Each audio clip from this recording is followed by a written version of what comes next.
Hello guys, स्वागत करती हूँ आपका अपनी नर्सिंग क्लासेस के अंदर। आज हम आपके लिए लेके आए हैं एक new topic, cell division.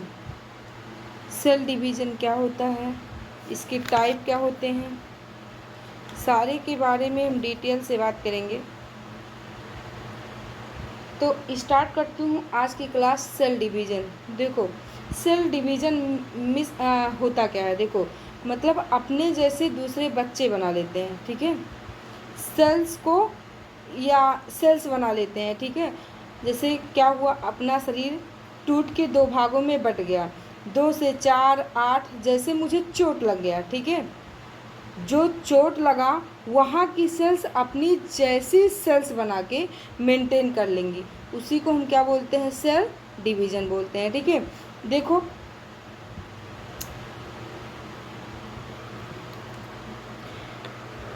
cell division is a process in which parent cell is divided into two daughter cell। देखो ये क्या होता है,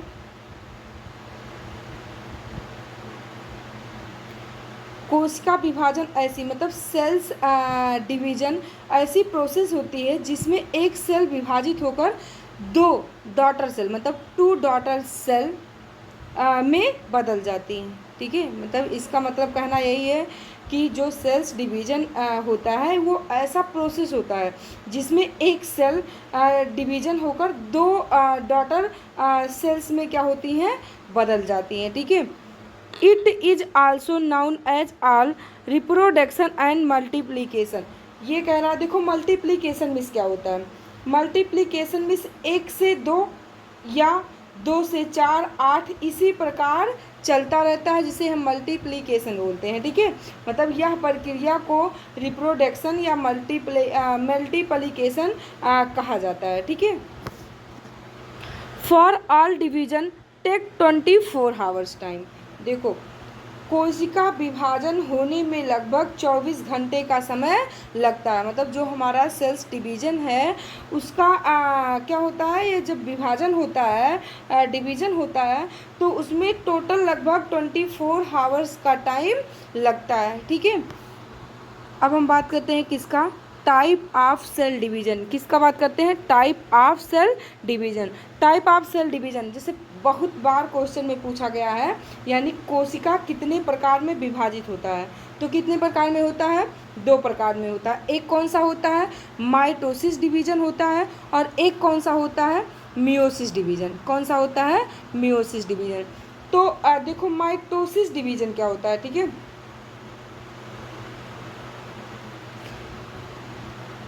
देखो इसे it is also called somatic cell division. इसे सोमेटिक को सेल डिवीज़न भी कहा जाता है, किसे, माइटोसिस को। मतलब इसका मतलब है सोमेटिक मीन्स हमारी बॉडी के सभी स्किन के ऊपर या ऑर्गन के ऊपर दिखाई देते हैं, उसका मीन्स होता है कि सोमेटिक, ठीक है। और नेक्स्ट रिप्रोडक्टिव कोशिकाओं को छोड़कर, मतलब जो रिप्रोडक्टिव सेल्स होती हैं उनको छोड़कर, जैसे sperm cell and ovum cell. Sperm cell क्या होता है, जो मेल सेल होता है, और जो ओवम सेल होता है वो फीमेल सेल होता है, ठीक है। तो इन सेल्स का विभाजन यदि छोड़ दिया जाए, मतलब रिप्रोडक्टिव का जैसे ओवम और स्पर्म का विभाजन छोड़ दिया जाए, डिवीज़न छोड़ दिया जाए तो शरीर में जितने भी डिवीज़न होते हैं वो माइटोसिस डिवीज़न से होते हैं। कैसे होते हैं ये हम लोग आगे पढ़ेंगे, ठीक है। ये 2 विभाजन होता है, एक माइटोसिस विभाजन कहलाता है, एक मियोसिस होता है। जो ये डिवीज़न होता है, जो डिवीज़न होता है, इसे माइटोसिस डिवीज़न कहते हैं। समझ में आया।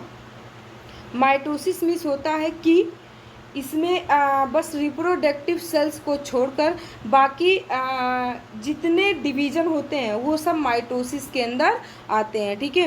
नेक्स्ट हम बात करते हैं मियोसिस डिवीज़न। मियोसिस डिवीज़न क्या होता है, देखो it is also called reproductive cell division. देखो ये क्या होता है, ये रिप्रोडक्टिव कोशिका विभाजन भी कहा जाता है। माइटोसिस को क्या कहते हैं, सोमेटिक सेल डिवीजन बोलते हैं, ठीक है। और मियोसिस को क्या बोलते हैं, रिप्रोडक्टिव सेल डिवीजन बोलते हैं, ठीक है। तो मियोसिस देखो रिप्रोडक्टिव सेल डिवीजन, क्योंकि इसमें स्पर्म सेल बनते हैं और ओवम सेल बनते हैं जो रिप्रोडक्शन करवाते हैं। कौन करवाता है, एक स्पर्म सेल होता है, ओवम सेल होता है, ठीक है। नई सेल का फॉर्मेशन करवाता है, यानी बच्चे का जन्म होता है वो रिप्रोडक्शन से बनता है, ठीक है। मियोसिस और माइटोसिस में क्या डिफरेंट है, एक एक करके समझाएंगे आगे। देखो अब ये फिगर देखो, ठीक है। फिगर में देखो, पहले हम किसकी बात करते हैं, सेल ग्रोथ की, यानी G1 का। G1 का क्या काम होता है, G1 को हम फर्स्ट ग्रोथ फेजेस बोलते हैं। क्या बोलते हैं, फर्स्ट ग्रोथ फेजेस कहते हैं। आपकी जो GN है, यहाँ पर सेल्स का साइज ग्रोथ होता है और DNA का क्या होता है, रिप्लिकेशन होता है। मतलब जो G1 होता है, यहाँ पर क्या होता है, साइज का ग्रोथ होता है और DNA का रिप्लिकेशन होता है, ठीक है। नेक्स्ट हम बात करते हैं, इसको डिवीज़न होने में कितना समय लगता है, 10 घंटे, 10 आवर्स। कितना समय लगता है, 10 आवर्स, ठीक है। अब हम बात करते हैं किसका करते हैं, एस का। एस को हम क्या एस को सिंथेसिस होता है, ठीक है। एस का डिवीज़न होने में 9 आवर्स लगते हैं। कितना लगते हैं, 9 आवर्स लगते हैं, ठीक है। तो देखो यस स्टेज सिंथेसिस स्टेज होती है। क्या होती है ये, सिंथेसिस स्टेज होती है। मतलब अब क्या होगा, जो DNA आ गया है, प्रोटीन आ गया है, उनका क्या होगा, सिंथेसिस होगा, इसीलिए इसे सिंथेसिस स्टेज बोलते हैं। मतलब इसमें जो क्या होता है,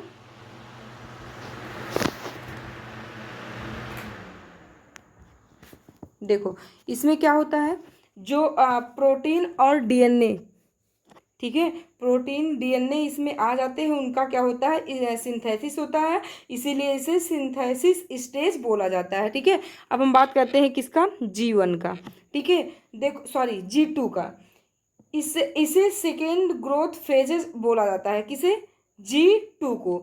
जो G2 होती है वो प्रिपेयर हो जाती है, ठीक, किसके लिए, माइटोसिस के लिए। मतलब G2 के अंदर क्या होता है, सेल की साइज और बड़ी करनी है, ठीक है। तो और बड़ी हो जाती है, जो डिवीजन के पहले ये प्रिपेयर होता है वो G2 के अंदर कंप्लीट हो जाता है, ठीक है। G1 का क्या काम है, G1 क्या करता है, क्या करता है, या ग्रोथ करवाता है, ठीक है। और जो एस होता है ये सिंथेसिस करवाता है। जो G2 होता है ये क्या करता है, डिवीजन के लिए ये कंप्लीट करवाता है। मतलब इसके अंदर साइज और बड़ी करनी होती है, बड़ी हो जाती है तो डिवीजन के पहले प्रिपेयर होना हो, और वो G2 के अंदर कंप्लीट होता है, ठीक है। अब हम बात करते हैं एम फेजेस की। ये जो दिख रहा है ना, ये टोटल क्या है, एम डिवीजन है, यानी एम डिवीजन है, ठीक है। देखो एम फेजेस को क्या बोला जाता है, सेल डिवीजन। जो एम फेजेस होता है इसको हम क्या बोलते हैं, सेल डिवीजन फेजेस बोला जाता है। ये जो एम फेजेस होती है इसके अंदर दो फेजेस देखने को मिलती है, एक कैरियोकाइनोसिस, एक साइटोकाइनोसिस। अब जो कैरियोकाइनोसिस होता है, कैरियोकाइनोसिस कौन सा है, ये है साइटोकाइनोसिस, और इधर का सारा क्या है, क्या है, कैरियोकाइनोसिस। तो क्या होता है, कैरियोकाइनोसिस जो होता है ये 3 फेजेस के अंदर डिवाइडेड होता है। देखो एक होता है प्रोफेज, ठीक है, एक होता है मेटाफेज, एक होता है एनाफेज, एक होता है टिलोफेज। मतलब 4 पार्ट में 4 फेजेस के अंदर ये डिवाइडेड होता है, ठीक है। कौन डिवाइडेड होता है, कैरियोकाइनोसिस के अंदर न्यूक्लियस 2 भागों में डिवाइडेड होता है। एक साइटोकाइनोसिस के अंदर सेल 2 भागों में डिवाइडेड होता है। किसी के, जो कैरियोकाइनोसिस होता है उसमें न्यूक्लियस 2 भागों में डिवाइडेड होता है, ठीक है। और जो साइटोकाइनोसिस होता है, मतलब ये क्या है, कैरियोकाइनोसिस है, इसमें न्यूक्लियस डिवीजन होता है, विभाजित होता है। और ये साइटोकाइनोसिस में सेल 2 भागों में डिवाइडेड होता है, ठीक है। समझ में आया, कैरियोकाइनोसिस कई भागों में, जैसे 4 भागों में डिवाइडेड होता है, और साइटोकाइनेसिस 2 भागों में डिवाइडेड होता है। ठीक है, तो अभी इसके बारे में हम आगे डिटेल से पढ़ेंगे। अब हम बात किसका करते हैं, माइटोसिस डिवीजन का। किसका, माइटोसिस डिवीजन का। अब देखो mitosis division, it is a process in which cell are divided into two exact similar. ठीक है, ये क्या कह रहा है कि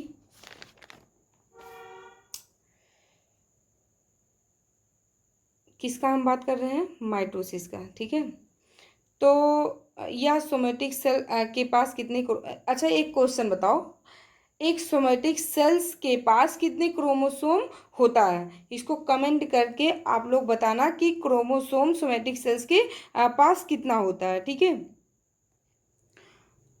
तो इसको देख लेते हैं। It is a process in which cell are divided into two exact similar daughter cell and same number of chromosome. Mitosis process occurs in which body cell except germ cell and neuron cell। देखो ये क्या होता है, पहले इसको हम देख लेते हैं कि माइटोसिस डिवीजन क्या होता है। ठीक है, यह एक ऐसी प्रक्रिया होती है जिसमें कोशिका विभाजन होकर अपनी जैसी ही दिखने वाली दूसरे कोशिका बना लेती है। ये क्या कह रहा था कि divided similar daughter cell and same number chromosome. ठीक है, अपनी जैसी क्या कर लेती हैं, कोशिका बना लेती हैं, और इसमें क्रोमोसोम भी समान होता है, किसमें, माइटोसिस में। ठीक है, नेक्स्ट है mitosis process occur in whole body cell except germ cell and neuron cell. देखो इसमें क्या होता है, जर्म सेल मीन्स होता है कि स्पर्म सेल ओवम सेल को छोड़ दिया जाए। लगभग शरीर के सभी कोशिकाएं क्या होती हैं, सभी सेल्स माइटोसिस विभाजन कहलाती हैं। ठीक है, नेक्स्ट अब हम बात करते हैं type of mitosis. Type of mitosis देखो, interphase, prophase, metaphase, anaphase, telophase, cytokinesis. ठीक है, तो हम पहले किसकी बात करेंगे, इंटरफेजेज की। किसकी बात करेंगे, इंटरफेजेज की। देखो it is first a step of cell division in which cell start preparation to division. ये क्या कह रहा है कि इंटरफेज में क्या क्या होता है। ठीक है, या कोश सेल डिवीजन की प्रथम चरण होता है। ठीक है, क्या होता है, प्रथम चरण होता है, स्टेप होता है। इसमें कोशिका, इसमें जो सेल डिवीजन के लिए तैयारी करती है, मतलब जो इंटरफेजेज होता है ये सेल डिवीजन की तैयारी करवाती है। ठीक है, और it take about 18 to 20 hours. देखो ये क्या कह रहा है कि इसमें इसमें से 20 घंटे क्या होता है, इस प्रक्रिया में इस प्रक्रिया होने में लगभग 18 से 20 घंटे लगते हैं। ठीक है, क्या करने में लगते हैं, ये सेल विभाजन की तैयारी करने में लगते हैं। ठीक है, तो हमने पढ़ा था कि कोशिका विभाजन में टोटल 24 घंटा लगता है। ठीक है, तो जब 20 घंटे किसने ले लिया, इंटरफेज ले लिया। ठीक है, तो आगे और कौन कौन, और जो आगे होते हैं वो कितने होते हैं, मैंने पढ़ा था 24 घंटे में ना डिवीजन होता है, तो 4 घंटे में और सारे होते हैं। और जो क्या होता है, ये इंटरफेज होता है, इसमें 20 घंटे लगते हैं। हाँ 20 घंटे लगते हैं। देखो अब ये क्या होता है, ये इंटरफेज है। इंटरफेज में देखो ये क्या होता है, ये सेंट्रोसोम है। क्या होता है, ये जो दिख रहा ना, ये सेंट्रोसोम है। ये कोशिका विभाजन के लिए तैयारी कर रही है, इसे हम इंटरफेज बोलते हैं। जो ये दिख रहा ना, ये क्या कर रही है, सेल डिवीजन के लिए तैयारी करवा कर रही है, प्रिपरेशन करवा रही है। ठीक है, नेक्स्ट हम सेकेंड पार्ट की बात करते हैं, प्रोफेज। देखो prophase, in this phases chromatin convert in chromosome and centrosome. देखो इसमें क्या होता है, इस चरण में अब कोशिका के अंदर क्रोमेटिक फाइबर क्रोमोसोम में बदल जाते हैं। जो क्रोमेटिक फाइबर होता है वो क्रोमोसोम में बदल जाते हैं, और सेंट्रोसोम दोनों विपरीत दिशा में चले जाते हैं। समझ में आया।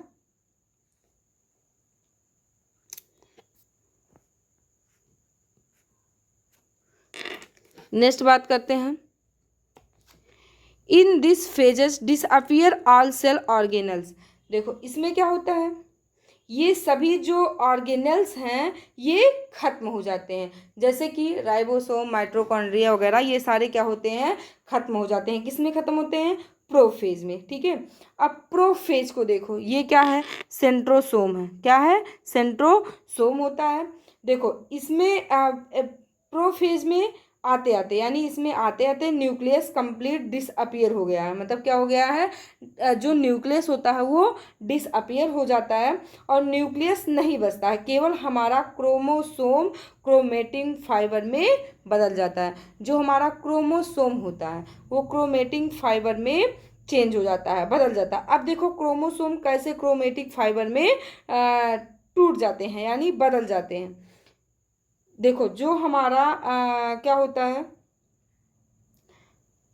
क्रोमोसोम होता है, कंप्लीट कैसे होता है, ऐसे स्ट्रक्चर में दिखता है। ये क्या है, ये कंप्लीट क्रोमोसोम है। ठीक है, और ये क्या है, ये डिवाइडेड हो गए हैं। बताए ना अभी कि न्यूक्लियस कंप्लीट डिसअपियर हो जाते हैं और केवल क्रोमोसोम यानी क्रोमेटिक फाइबर में चेंज हो जाता है। तो अब देखो क्रोमोसोम कैसे क्रोमेटिक फाइबर में टूट जाते हैं।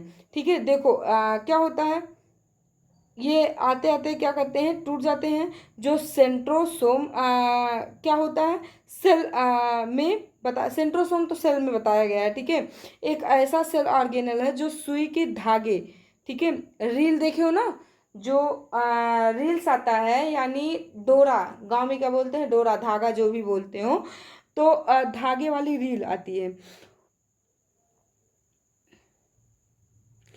बंडल रहता है, जब निकालो तो धागे बहुत निकलते हैं। इसी प्रकार इसमें धागे लंबे लंबे बड़े बड़े धागे निकलते हैं, जिसे हम क्या बोलते हैं, क्रोमोसोम, जो कि सेल को तोड़ेगा बीच में, बीच बीच में। देखो ये यही है ये क्या है, क्रोमोसोम है। क्रोमोसोम क्या करता है, क्रोमेटिंग फाइबर, मतलब ये सारे जो टूट गए हैं ये क्रोमेटिंग फाइबर में चेंज हो गए हैं। ठीक है, अब हम बात करते हैं मेटाफेज की।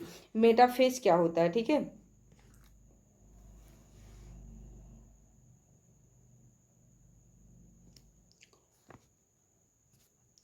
ये तो समझ में आया ना कि in this process disappear cell organelles, मतलब इसमें केवल सेंट्रोसोम और क्रोमेटिंग फाइबर रहता है। ठीक है, बस सिर्फ क्रोमेटिंग फाइबर ये जो दिख रहे हैं और ये सेंट्रोसोम रहता है, बाकी सारे डिसअपियर हो जाते हैं, जैसे लाइसोसोम, माइटोकॉन्ड्रिया, ये सब खत्म हो जाते हैं।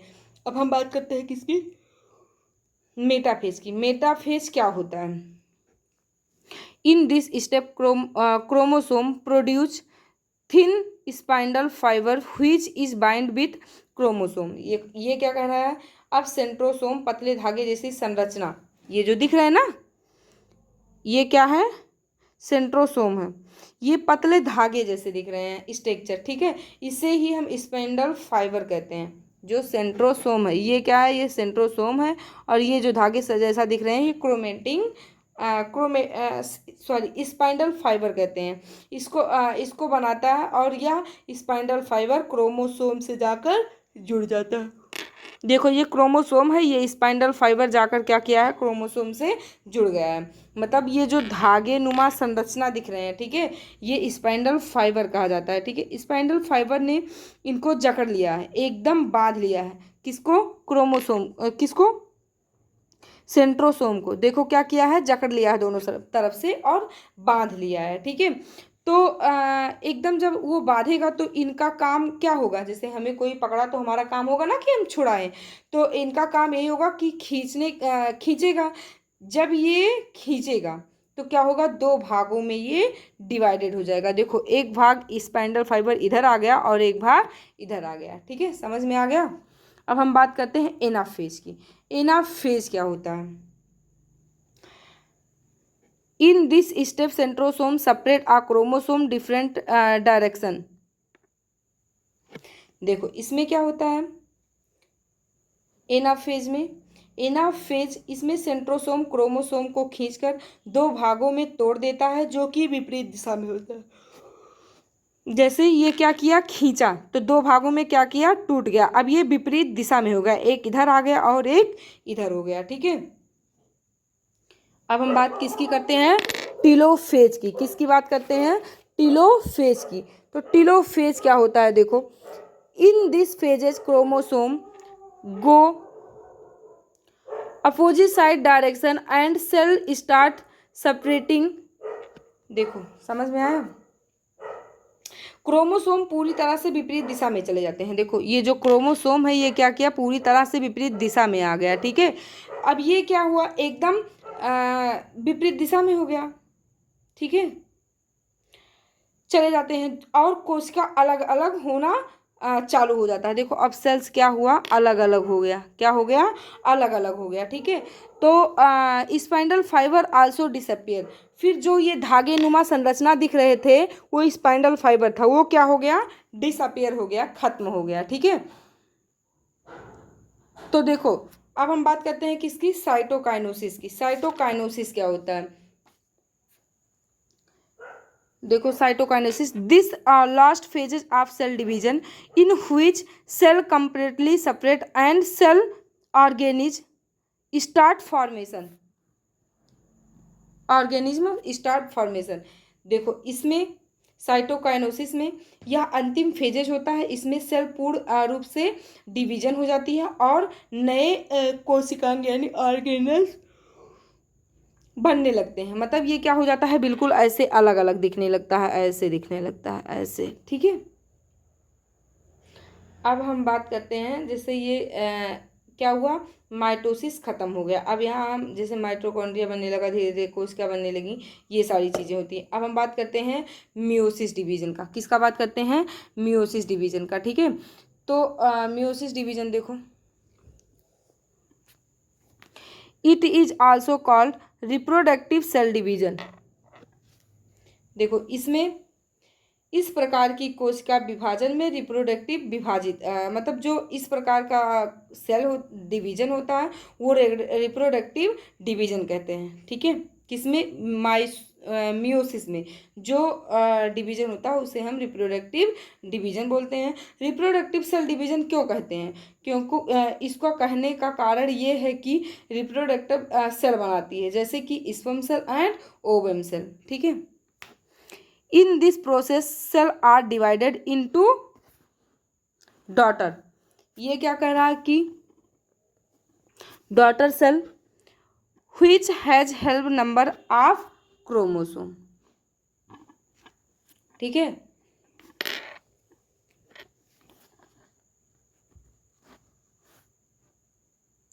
समझ में आया। अब ये क्या कह रहा है कि यह जो सेल डिवीजन है ये सेल नई डॉटर सेल बनाती हैं। क्या बनाती है, नई डॉटर सेल बनाती हैं जिसमें क्रोमोसोम संख्या आधी हो जाती है, ठीक है। उसे मियोसिस की प्रक्रिया या प्रजनन सेल्स में होती है, ठीक है।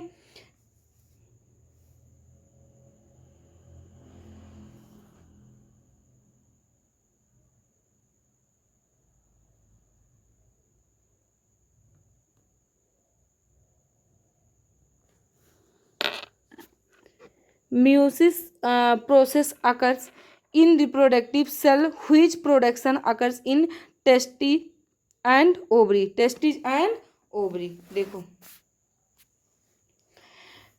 ये जो कि टेस्टिस और ओवरी में बदल जाते हैं। मतलब मियोसिस की प्रक्रिया प्रजनन सेल में होती है जो कि टेस्टिस और ओवरी में बदलते हैं। अब हम इसके टाइप की बात करते हैं, किसके, मियोसिस के। मियोसिस के टाइप भी ऐसे ही होते हैं जैसे माइटोसिस का था। देखो प्रोफेज, प्रोफेज में क्या होता है,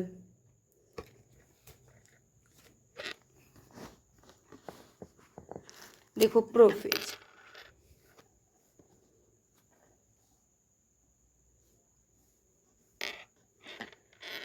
in this phases chromatin fiber convert into chromosome which is found in pair, it is called homologous chromosome। देखो इस फेजेस में क्रोमेटिक फाइबर क्रोमोसोम में बदल जाते हैं। क्या होते हैं, क्रोमोसोम में बदल जाते हैं और यह क्रोमोसोम जोड़े में होते हैं। इन्हें होमोलॉजियस क्रोमोसोम, इसमें क्या होता है, एक होमोलॉजियस क्रोमोसोम होता है, ठीक है। क्या होता है, होमोलॉजियस क्रोमोसोम होता है। This homologous chromosome exchange DNA each other. ये क्या करता है, यह दोनों होमोलॉगस क्रोमोसोम आपस में डीएनए को बदलते हैं। जैसे हेमिस होता है अपने समान, हेट्रोमिस होता है अलग अलग। क्या होता है? हेमिस अपने समान और हेट्रोमिस अलग अलग। नेक्स्ट हम बात करते हैं मेटाफेज की। देखो metaphase, it this phases centrosome produce spindle fibre which the attach to chromosome. इसमें भी स्पाइंडल फाइबर होता है जो क्रोमोसोम को क्या करता है? अटैच करके रखता है, ठीक है, जाकर जुड़ जाता है। नेक्स्ट रहता है डिसअपियर सेल और सेल ऑर्गेन। इसमें भी क्या हो जाता है? जो सेल्स होती हैं मतलब ऑर्गेनेल्स होते हैं वो क्या हो जाते हैं? डिसअपियर हो जाते हैं, ठीक है। अब हम बात किसकी करते हैं? एनाफेज की। एनाफेज क्या होता है? In this phases spindle fibre separate a chromosome different direction. देखो इसमें इस फेजेस में स्पाइंडल फाइबर क्रोमोसोम की विपरीत दिशा में चले जाते हैं, ठीक है, करते हैं। नेक्स्ट हम बात करते हैं किसकी? टीलोफेज की। किसकी बात करते हैं? टीलोफेज की। In this disappear spindle fibre and cell start cytokinesis. देखो इस फेजेस में स्पाइंडल फाइबर खत्म हो जाते हैं और जो सेल होती है वो दो भागों में बट जाती हैं, ठीक है। Thank you. अगर मेरा पढ़ाया हुआ आप लोग को समझ में आ रहा है तो प्लीज़ मेरे चैनल को सब्सक्राइब करें और बेल आइकन दबाना ना भूलें। Thank you.